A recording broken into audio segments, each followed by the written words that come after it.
Assalamualaikum warahmatullahi wabarakatuh. Halo teman-teman, perkenalkan nama saya Halimah Sadiah. Nomor induk mahasiswa 22187205014. Prodi Pendidikan Pancasila dan Kewarganegaraan.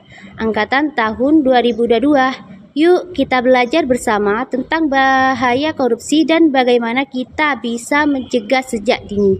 Dalam video ini, kita akan mendengar percakapan antara seorang guru dan murid tentang pentingnya kejujuran dan contoh dampak buruk korupsi dalam kehidupan sehari-hari.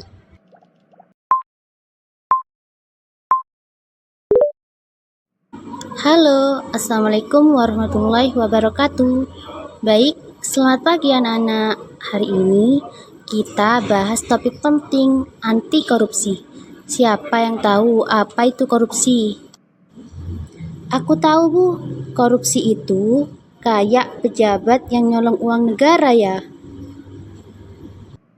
Betul, tapi korupsi tidak cuma dilakukan pejabat besar loh. Bisa juga terjadi di lingkungan sekitar kita. Masa sih, Bu? Contohnya seperti apa, Bu?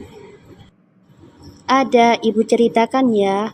Di desa sebelah ada petugas yang datang ke rumah warga, bawa surat pemberitahuan mendapatkan beras bantuan 10 kilo.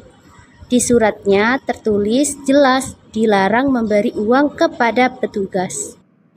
Berarti bantuannya gratis ya, Bu? Tepat sekali. Tapi petugas itu malah bilang, Bu, tolong kasih 5.000 ya buat administrasi. Loh, kok bisa begitu ya, Bu? Nah, warga yang gak enak hati akhirnya kasih juga, padahal itu gak boleh. Wah, itu termasuk korupsi juga ya, Bu? Betul, namanya pungutan liar, nilainya kecil, tapi tetap korupsi karena dia manfaatkan posisi untuk minta uang. Terus, kalau kita menemukan hal seperti itu, kita harus bagaimana, Bu? Laporkan ke pihak berwenang, tapi yang paling penting, kita sendiri harus jujur. Jangan nyontek, jangan sogok, jangan titip absen. Wow, aku jadi ngerti sekarang. Korupsi bisa dari kebiasaan kecil ya, Bu? Ya, mulai dari kita sendiri dulu ya, biar Indonesia bersih. Kalian hebat, ingat, jujur itu keren. Dan berani bilang benar, itu luar biasa. Ada lagi contoh lainnya.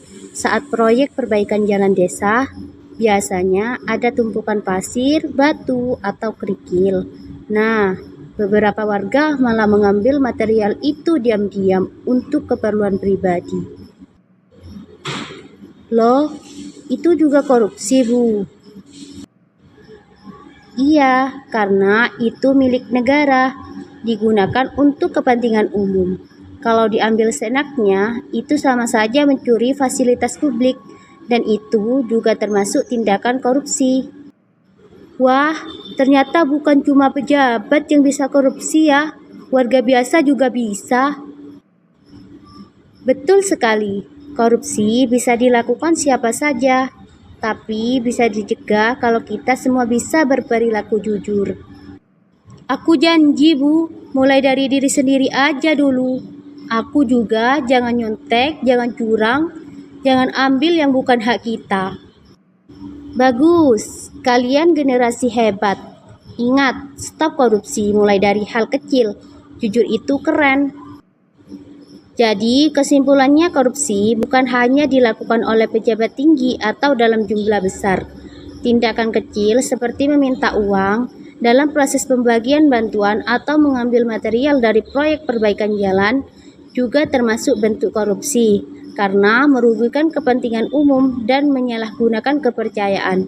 Setiap warga, termasuk pelajar, bisa berperan dalam pencegahan korupsi dengan menolak segala bentuk pungutan liar, tidak ikut mengambil barang atau fasilitas yang bukan haknya,